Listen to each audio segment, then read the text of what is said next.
Thank you for joining Wars of the Roses. And this is Supports of the Lodge from the Encyclopedia of Freemasonry by Albert G. Mackey. Supports of the Lodge. The symbolism connected with the supports of the Lodge is one of the earliest and most extensively prevalent in the order. The oldest Catechism of the 18th century gives it in these words: "What supports your lodge? 3 great pillars. What are their names? Wisdom, strength, and beauty. Who doth the pillar of wisdom represent? The master in the east. Who doth the pillar of strength represent? The senior warden in the west. Who doth the pillar of beauty represent? The junior warden in the south. Why should the master represent the pillar of wisdom? Because he gives instructions to the crafts to carry on their work in a proper manner with good harmony. Why should the senior warden represent the pillar of strength? As the sun sets to finish the day, so the senior warden stands in the west to pay the hirelings their wages, which is the strength and support of all business. Why should the junior warden represent the pillar of beauty? Because he stands in the south at high 12 at noon, which is the beauty of the day, to call the men off from work to refreshment, and to see that they come on again in due time, that the master may have pleasure and profit therein. Why is it said that your lodge is supported by these 3 great pillars: wisdom, strength, and beauty? Because wisdom, strength, and beauty is the finisher of all works, and nothing can be carried on without them. Why so, brother? Because there is wisdom to contrive, strength to support, and beauty to adorn. Preston repeats substantially, but of course with an improvement of the language, this lecture, and he adds to it the symbolism of the 3 orders of architecture of which these pillars are said to be composed. These, he says, are the Tuscan, Doric, and Corinthian. The mistake of enumerating the Tuscan among the ancient orders was corrected by subsequent ritualists. Preston also referred the supports symbolically to the 3 ancient Grand Masters. This symbolism was afterward transferred by Webb from the 1st to the 3rd degree. Webb, in modifying the lecture of Preston, attributed the supports not to the lodge but to the institution, an unnecessary alteration, since the lodge is but the type of the institution. His language is, "Our institution is said to be supported by wisdom, strength, and beauty, because it is necessary that there should be wisdom to contrive, strength to support, and beauty to adorn all great and important undertakings." He follows the ancient reference of the pillars to the 3 offices, and adopts Preston's symbolism of the 3 orders of architecture, but he very wisely substitutes the Ionic for the Tuscan. Hemming, in his lectures adopted by the Grand Lodge of England in 1813, retained the symbolism of the pillars, but gave a change in the language.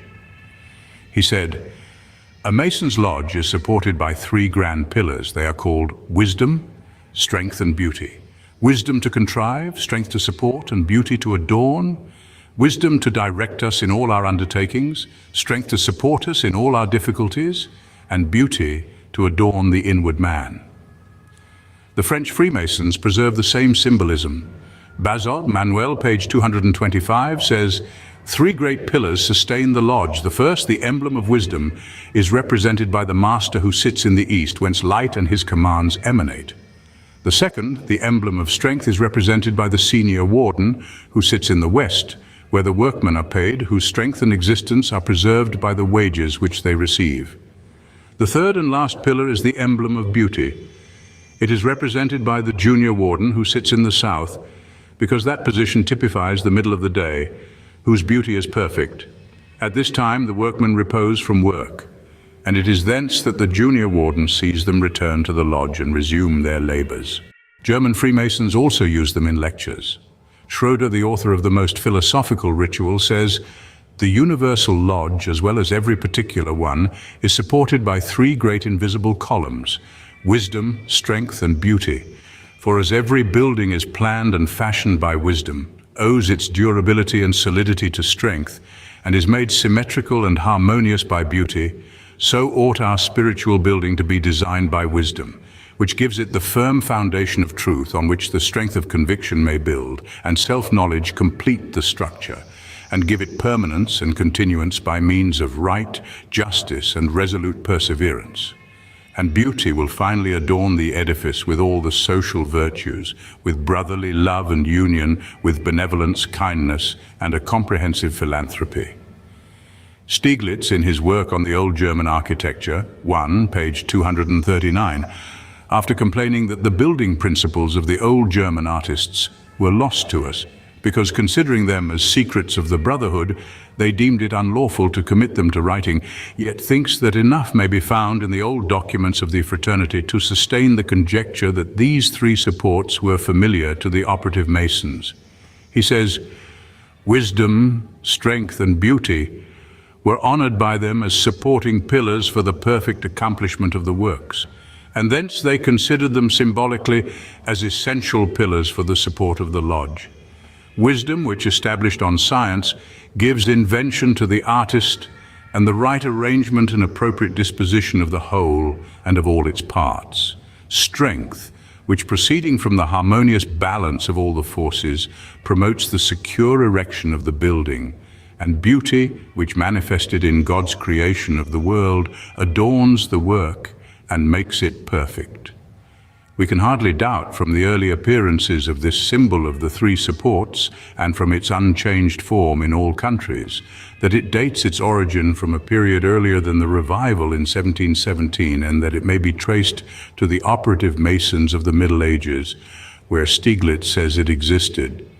One thing is clear, that the symbol is not found among those of the Gnostics and was not familiar to the Rosicrucians, and therefore out of the three sources of our symbolism, Gnosticism, Rosicrucianism, and operative Masonry, it is most probable that it has been derived from the last.